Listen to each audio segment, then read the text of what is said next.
Victory over sin, God's intention for us. The word is clear. It promises the faithful disciples of Christ victory over sin. God's intention for his servants that they cease completely from sin. Despite this clarity of the gospel, it is often misunderstood or often ignored. God's will for us is to come to freedom from sin. Matthew 5:48. Therefore you shall be perfect, just as your Father in heaven is perfect. Romans 6:12-14.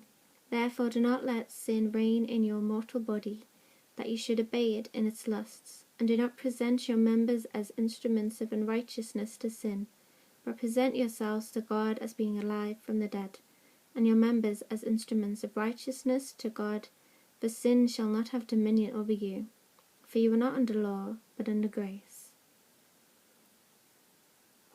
Romans 8:12-13. Therefore, brethren, we are debtors, not to the flesh, to live according to the flesh. For if you live according to the flesh, you will die. But if by the Spirit you put to death the deeds of the body, you will live. 1 Corinthians 15:34. Awake to righteousness, and do not sin. 2 Corinthians 2:14. Now thanks be to God, who always leads us in triumph in Christ, and through us diffuses the fragrance of his knowledge in every place. Colossians 3:5.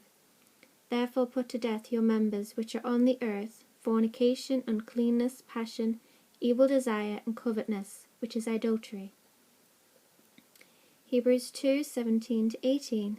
Therefore in all things he had to be made like his brethren, that he might be a merciful and faithful high priest in things pertaining to God, to make propitiation for the sins of the people.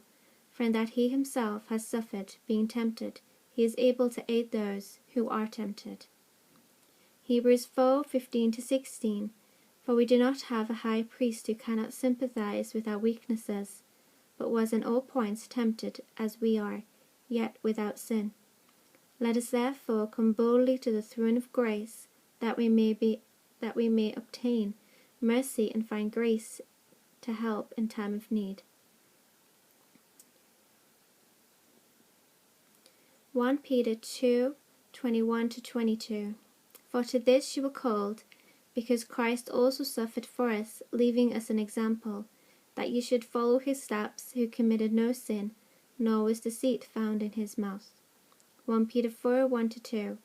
Therefore, since Christ suffered for us in the flesh, arm yourselves also with the same mind, for he who has suffered in the flesh has ceased from sin, that he no longer should live the rest of his time in the flesh for the lusts of men, but for the will of God. 2 Peter 1:10. Therefore, brethren, be even more diligent to make your call and election sure, for if you do these things, you will never stumble. 1 John 3:3. And everyone who has this hope in him purifies himself just as he is pure. 1 John 3:6-7. Whoever abides in him does not sin.